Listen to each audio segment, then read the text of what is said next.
Baik, saya lanjutkan di bawah soal berpikir soal tes berpikir aljabar. Di bawah ini ada tiga tower yang memiliki tinggi berbeda dan tersusun dari dua bentuk, yakni bentuk segi enam dan persegi panjang. Berapa tinggi tower yang paling pendek tersebut? Di sini terdapat jawaban siswa. Yang terus selanjutnya pada indik lanjut yang pertama, Mbak. Pada yang pertama itu indikator generalisasi, yakni siswa tidak menuliskan informasi yang diketahui dan ditanyakan.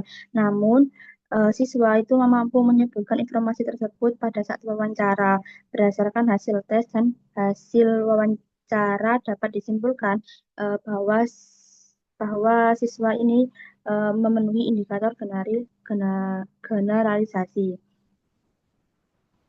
Yang kedua, pada indikator abstraksi, yakni siswa itu mampu menuliskan simbol sebagai sesuatu yang belum diketahui. Dalam hal ini, siswa itu menyimbolkan persegi panjang dengan huruf Y dan segi enam dengan huruf X. Berdasarkan hasil wawancara, siswa itu memahami fungsi dan dari penyimbolan yang dilakukan.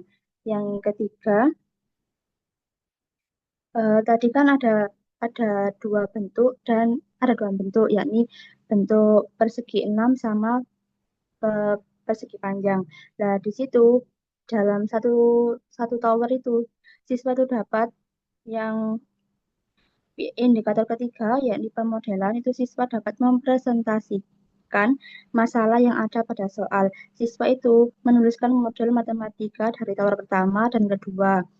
Pada tower ketiga itu siswa menambahkan tanda tanya setelah sama dengan yakni yang berarti bahwa tinggi dari tower ketiga itu belum diketahui. Pada hasil wawancara, itu siswa dapat menjelaskan penjabaran dari persamaan yang dituliskan. Berdasarkan hasil tes dan hasil wawancara itu dapat disimpulkan bahwa siswa memenuhi indikator pemodelan. Yang selanjutnya adalah berpikir pada indikator berpikir dinamis. Eh, di situ siswa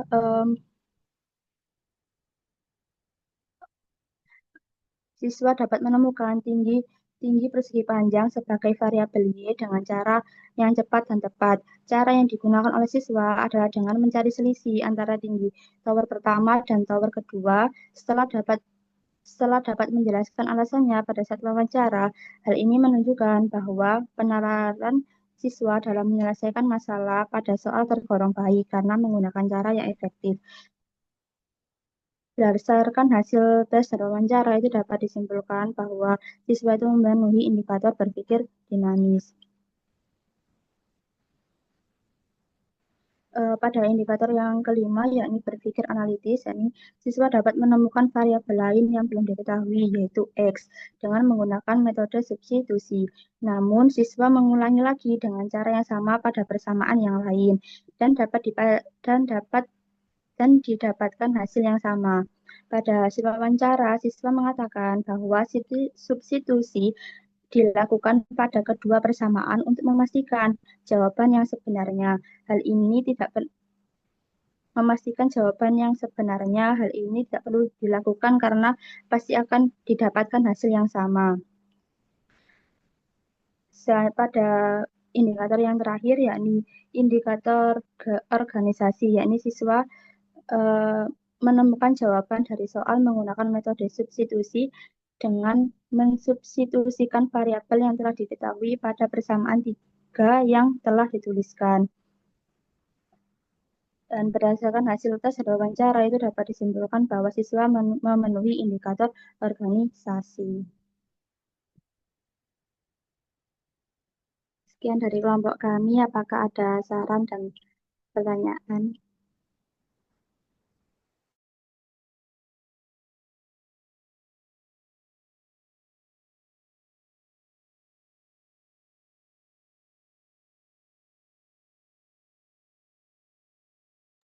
Monggo, itu tadi penjelasannya panjang kali lebar kali tinggi ya. Nanti jadinya volume itu. Silakan. Saya mengamati tadi, indikatornya banyak ya versinya A, B, C, D. Silakan. Algebraik thinking kalau yang di bahasa jurnal Inggrisnya. Saya juga beberapa kali membaca terkait tentang ini. Dan itu bisa dikaitkan dengan apa, reasoning, penalaran. Kalau nggak salah seperti itu. Menarik sebenarnya ini. Cuman memang nanti mungkin saya, kalau nggak ada yang bertanya, nanti saya akan bertanya kepada semuanya. Ada beberapa pertanyaan yang masih ini ya bagi saya.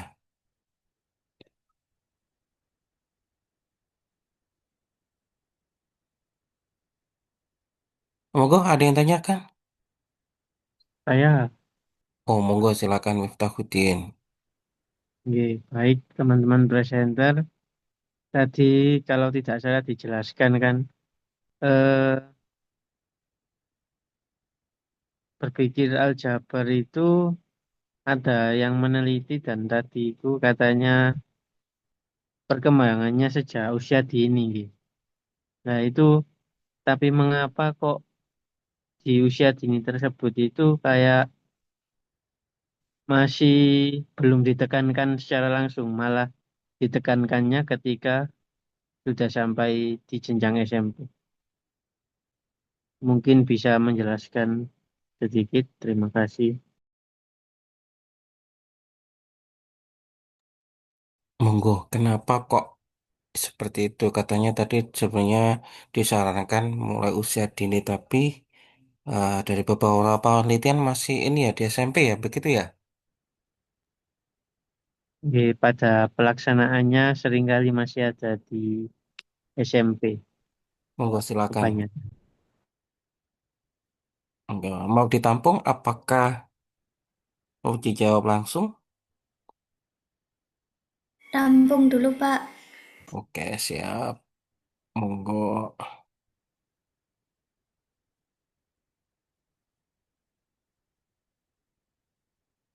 Yang lainnya, barangkali ada yang ditanyakan.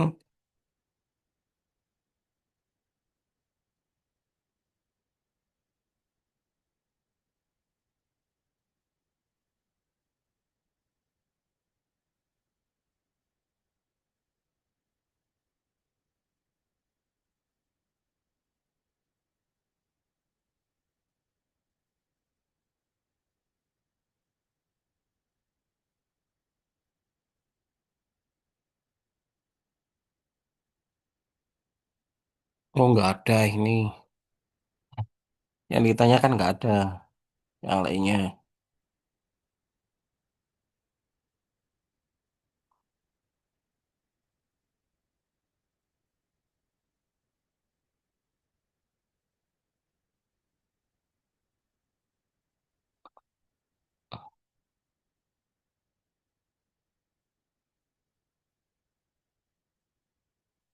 Silakan. Mau ditanya, dijawab langsung atau butuh waktu?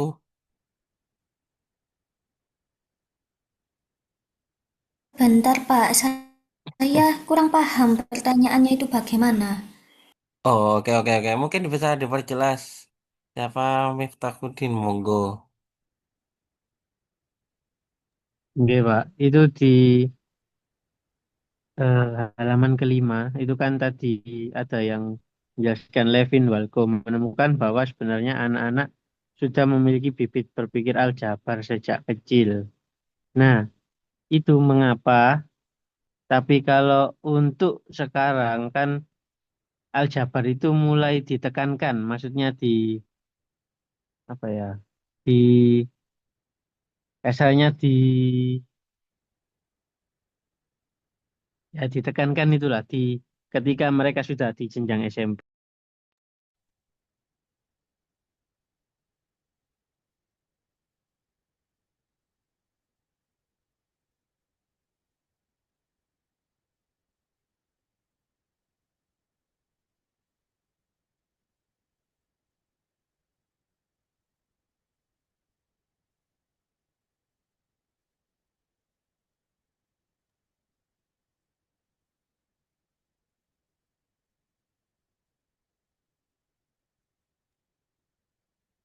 Oke,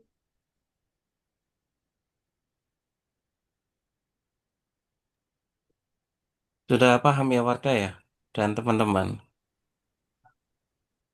Nah, kalau menurut Ya, saya, Pak. Monggo. Oh, mau dijawab kah? ya. Jadi Pak Ferry, kalau menurut saya itu seperti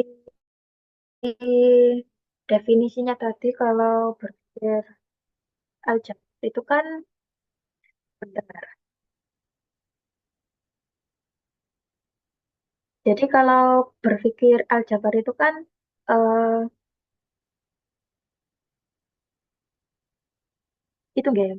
Kesimpulannya tadi dapat disimpulkan bahwa berpikir aljabar merupakan kemampuan fundamental dalam pembelajaran matematika yang berperan sebagai fondasi konseptual untuk memahami relasi, pola, dan struktur matematika serta menjembatani aritmatika menuju aljabar formal melalui penalaran rasional.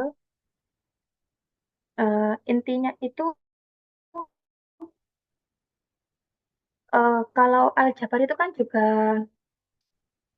pola-pola ya Pak ya. Ih, tidak hanya simbol formal tapi juga melibatkan kemampuan mengenali pola.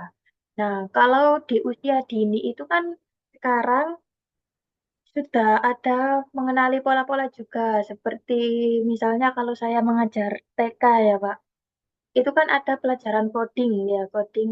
Jadi misal ada angka, ada warna, itu ada angkanya di bawahnya. Ada misal lingkaran warna merah, biru, kuning, hijau, itu ada angkanya di bawahnya. Kemudian untuk soalnya itu biasanya lingkarannya itu dikosongi warnanya, kemudian hanya dituliskan angkanya.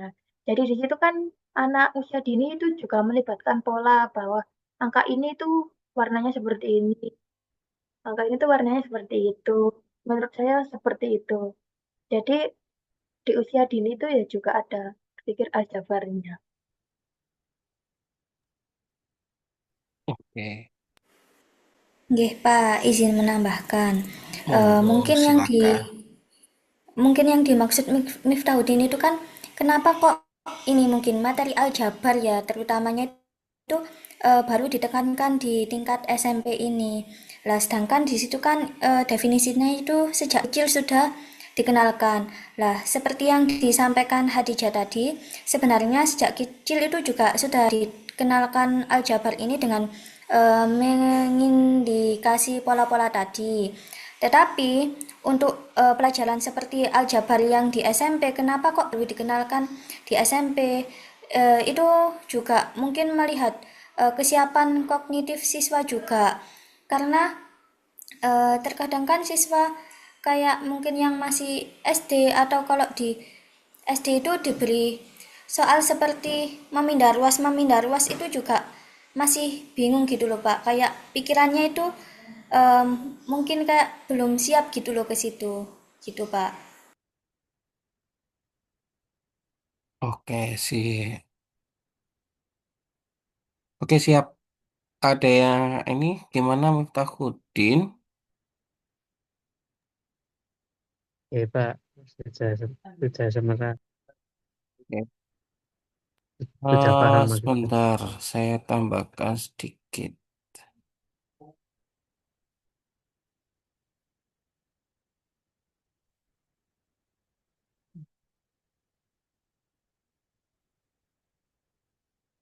Saya izin share screen. Ini sebenarnya ada buku aslinya ya, saya lupa.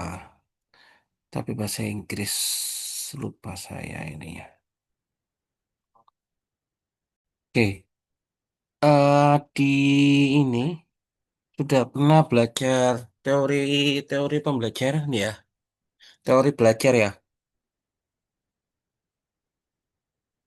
Sudah pernah teori belajar. Sudah Pak. Salah satunya adalah teorinya Brunner. Ada duanya nanti teorinya Piaget. Kalau kita bacanya biasanya Piaget. Kalau teorinya Brunner itu ada tiga ya terkait tentang teori belajar.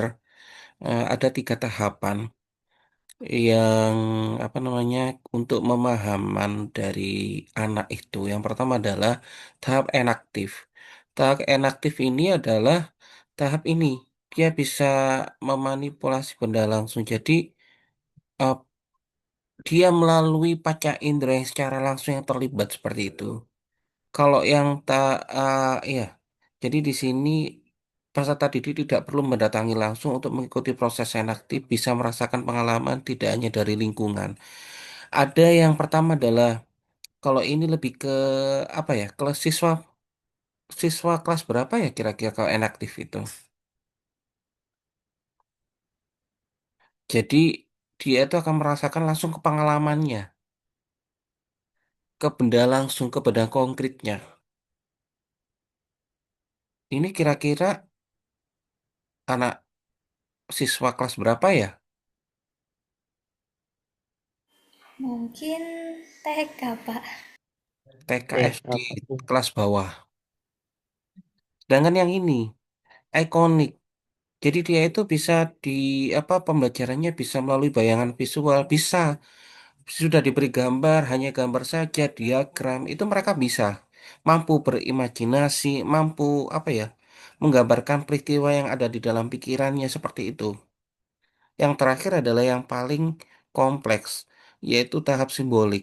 Jadi peserta didik itu apa ya, tidak lagi apa cara belajarnya itu tidak lagi perlu adanya objek langsung, perlu dikasih simbol ini enggak. Jadi sudah bisa pembelajarannya itu bisa menggunakan apa ya yang lebih kompleks melalui simbol-simbol abstrak seperti itu, seperti variabel x, y, z seperti itu, kata-kata seperti. Jadi ini lebih kompleks itu. Jadi ada tiga. Kemudian kalau kita kaitkan dengan tahapan dari perkembangannya PAC 0 sampai 2 ini. Kalau SMP itu kelas berapa? Yang operasi yang mana ya? Simbol. Enggak, kalau yang di sini.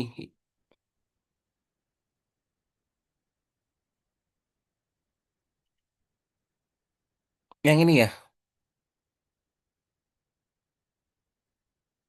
Jadi kalau di eh kelas berapa ya? SMP itu kelas berapa? Umur berapa? 12 ya? Iya, Pak. Nah, 13, ini. 4. Iya, kenapa kok di sini? Karena dia itu sudah bisa berpikir abstrak. Sedangkan kalau misalkan kita menggunakan simbol-simbol, perumpamakan aljabar, eh, tahu masih ingat nggak aljabar itu mulai dikenalkan aljabar seperti simbol X, Y, suku yang sejenis, yang seperti itu diperkenalkan kelas berapa? Kelas 7. Hmm, itu kan mulai sini, 12. Kenapa? Karena berdasarkan teorinya ini, dia kalau misalkan kita apa namanya, kita naikkan standarnya mungkin ke SD. Anak-anak SD itu mungkin ada satu atau dua karena memang perkembangannya mungkin dia lebih lebih baik ataukah mungkin dia itu di atas rata-rata bisa dia. Akan tetapi tidak seluruhnya. Bahkan mungkin lebih banyak nanti kalau kita simbolkan kalau sampean ngajar SD sudah ada ini X, ini Y, wah pasti bingung anaknya. Kebanyakan bingung. Kecuali anak-anak yang istimewa seperti sudah terbiasa dengan Olimpiade itu. Jadi ada kaitannya dengan teorinya Brunner dan ada kaitannya dengan teorinya BAC itu.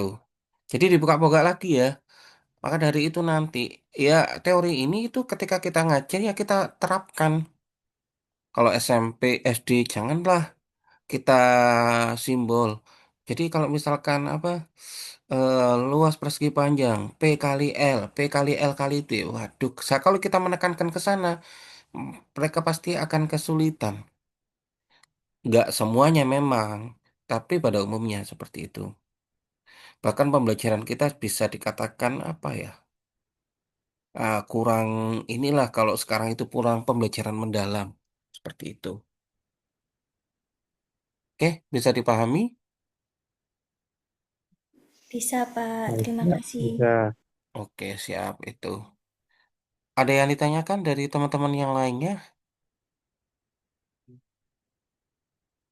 Oke, kalau nggak ada pertanyaan dari saya mungkin bisa coba mungkin ada yang bisa menjawab. Berarti kalau berpikir aljabar itu pasti pas materinya kayak topiknya itu harus di aljabar ya. Bisa nggak di geometri? Atau mana ya? Ya di geometri wes bisa nggak? Memungkinkan nggak bahwasanya nanti muncul berpikir aljabar?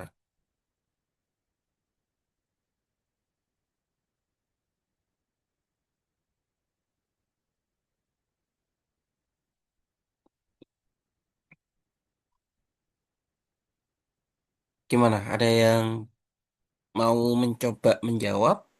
Eh, Kalau di geometri seperti tadi ada di Makalang ya Pak, itu Hmm, seperti misalnya eh, panjangnya itu saya tambah 2, misalnya panjang persegi itu 6, kemudian saya tambah 2, otomatis itu luasnya juga bertambah. Itu mungkin juga ada bibit aljabarnya Pak. oke. Ada semacam pattern pola generalisasi seperti itu kah?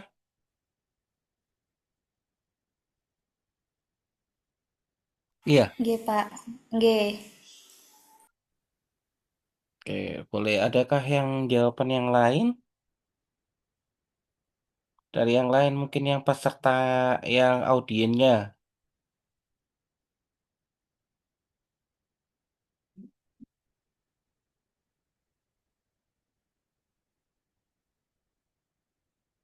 Nggak ada ya, wis paham kabeh wis. Oke.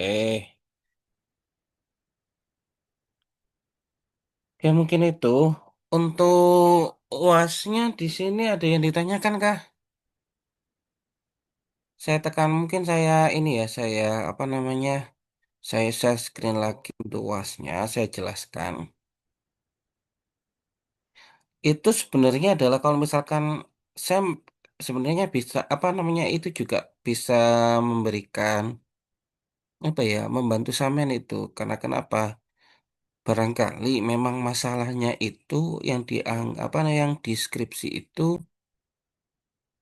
ini masih belum pasti. Maksudnya nanti barangkali ini juga bisa memberikan apa ya tambahan mungkin atau mau dari hasil ini nanti bisa ditindaklanjuti deskripsi silakan. Jadi sekali lagi nanti ini adalah untuk UASnya berupa project. Kapan dikumpulkan? Dikumpulkan ini adalah tanggal 30, 30. Bentar-bentar. Nanti kalau misalkan bisa saya extend, coba nanti saya cek lagi di eh, di fakultas itu terakhir nanti tanggal berapa. Ya, sementara terakhir ini tanggal 30 sampai jam 12 ya. Jadi monggo nanti besok bisa me, apa kalau butuh surat apa surat izin untuk observasi sesuai yang sudah saya sampaikan di grup, bisa langsung ke TU fakultas. Nanti kalau misalkan ada kesulitan, silakan bilang ke saya, besok mungkin saya hubungkan. Begitu. Jadi itu tugasnya ini adalah individu. Kenapa? Kok bukan ini Pak? Enggak, kok berat? Ini sebenarnya tujuannya juga kan penelitian skripsi itu kan sendiri-sendiri toh. Ini barangkali nanti bisa ini, bisa membantu sampean semuanya. Jadi nanti ini sudah ada untuk formatnya, spasinya, kemudian struktur laporannya, kemudian ada lampirannya berupa foto kegiatannya, ada modul ajar yang langsung minta aja kepada gurunya. Kemudian lembar observasi yang telah diisi, ini silakan. Kemudian nanti nggak usah dikumpulkan hard copy aja, soft copy aja langsung ditautkan di e-learning ya,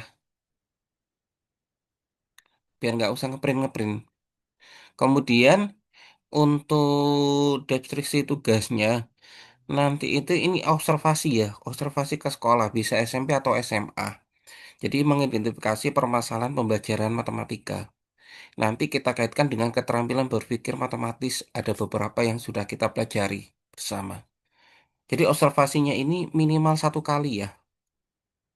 Ini bukan 3 kali, tapi minimal 1 kali dengan guru yang sama.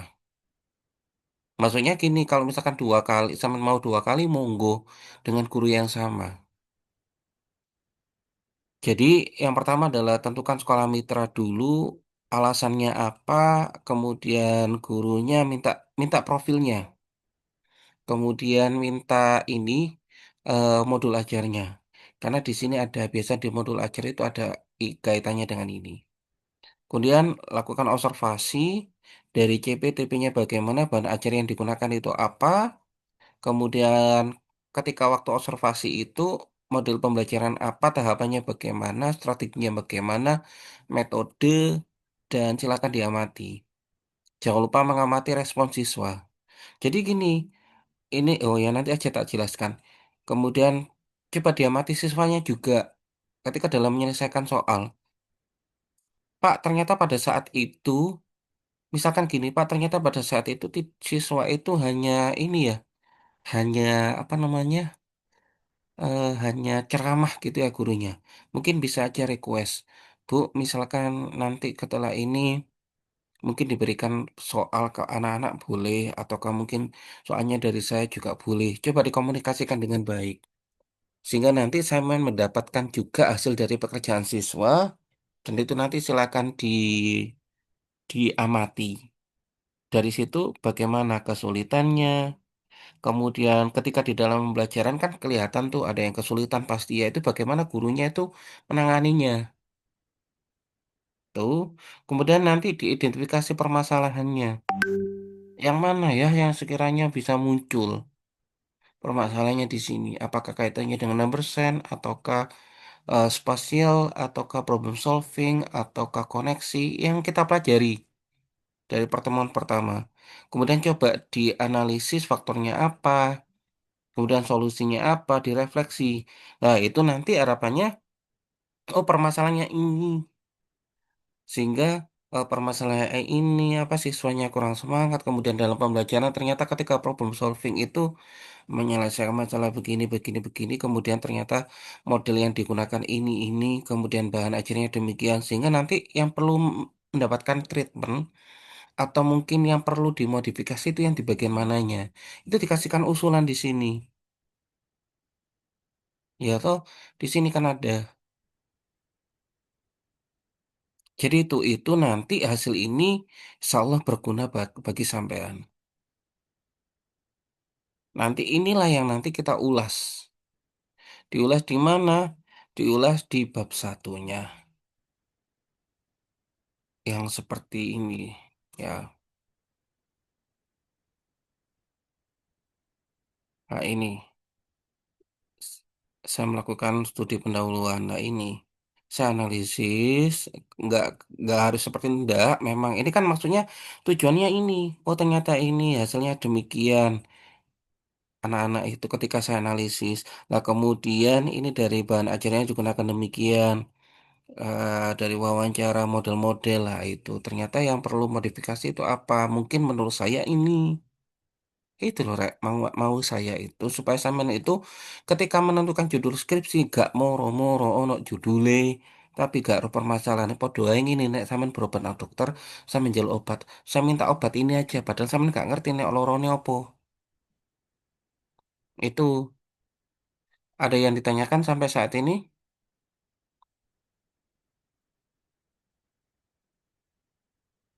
Halo,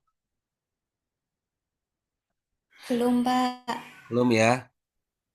Monggo silakan. Ya, ini jadi nanti kalau memang mau disertakan ini hasil pekerjaan siswa, monggo ini silakan.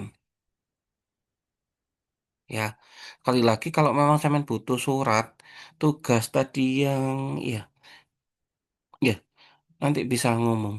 Pak sekolahnya di mana? Oke, mau rekomendasi sekolah mana? SMA kan sampean kan per kemarin PPL toh. Ah, bisa dari di sekolah PPL-nya. Pak SMK enggak masalah, mau SMP, mau saya kenalkan di SMP saya ada SMP 1 Puri, SMP 2 Puri, SMP Delanggu, SMP 2 Mojosari, ada SMP 3 Mojokerto, ada SMP TNH, ada banyak saya. SMP 1 Gedek, monggo. banyak kenalannya.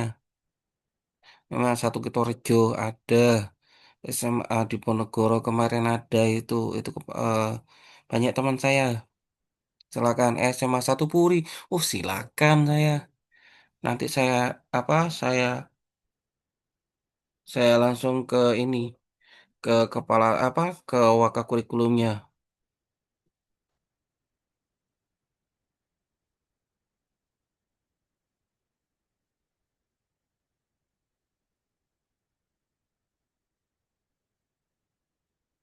Tuh,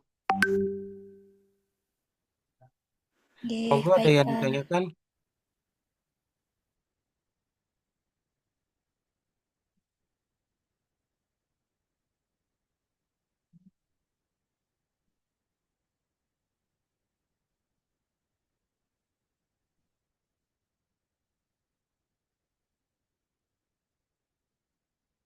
Insya Allah belum, Mbak. Oke, siap. Kalau belum, Saya Pak, sebentar. monggo. Itu berarti kan dia tadi mulai bab 1 sampai 4 itu berarti sesuai urutan soal itu ya Pak. Urutan soal mana? Yang itu ada habis deskripsi tugas itu kan ada bagian 1 itu berarti bab 1, Oh kemudian iya, betul. bagian Hasilnya dua bagaimana? bagian. Betul. Oh, gitu. Siap baik Pak, terima kasih. Iya, siap. Monggo. Itu. Ya itu. Nanti kalau misalkan ada yang tanyakan perlu rekomendasi untuk sekolah, silakan langsung japri saja ke saya. Nanti saya ini ada SMP 1 Gelanggu itu juga mau kepala sekolahnya kan saya kenal dekat kepala sekolahnya. Guru matematikanya juga saya kenal. Tuh, monggo. Mau di sekolah manapun monggo. Kalau Miftahudin mau di sekolahnya sendiri juga monggo. Tapi jangan gurunya Miftahudin, ya orang lain. Itu ngamati diri sendiri berarti. Seperti dokter ngobati awake dhewe gak iso. Paham ya? Baik Pak. Oke, seperti itu. Jadi ini sudah sementara target saya adalah tanggal 30. Tinggal 30 sementara itu nanti saya lihat dulu karena memang ini BKD-nya itu terakhir bukan BKD itu beban kerja dosen. Itu saya dosen harus tanggal 30 ini karena sebenarnya Unim itu yang tertinggal untuk perkuliahannya. Karena BKD se-Jawa Timur itu terakhir 30 Januari. Dan makanya kami juga ngebut untuk ngoreksi-ngoreksi semua itu. Nggak apa-apa. Itu yang penting sudah saya sampaikan. Untuk yang project langsung saya sampaikan mulai Senin hari ini. Seperti itu. Itu dari saya kurang lebihnya mohon maaf. Mudah-mudahan ini tinggal satu pertemuan nanti hari apa? Hari Jumat. Jum Monggo kalau mau Jumat pagi saya kosong. Jam pertama kosong. Habis Jumatan juga kosong. Terserah silakan. Gimana? Atau nanti silakan rembukan dulu. Baik siap Pak, kami diskusikan dulu. Oke, siap. Mungkin itu dari saya, kurang lebihnya mohon maaf. Saya akhiri dulu. Assalamualaikum warahmatullahi wabarakatuh. Waalaikumsalam Waalaikumsalam warahmatullahi warahmatullahi Wah, wabarakatuh. wabarakatuh. Terima kasih, Iya, Terima Pak. terima kasih Pak. kasih. Ya, sama-sama. Alhamdulillah.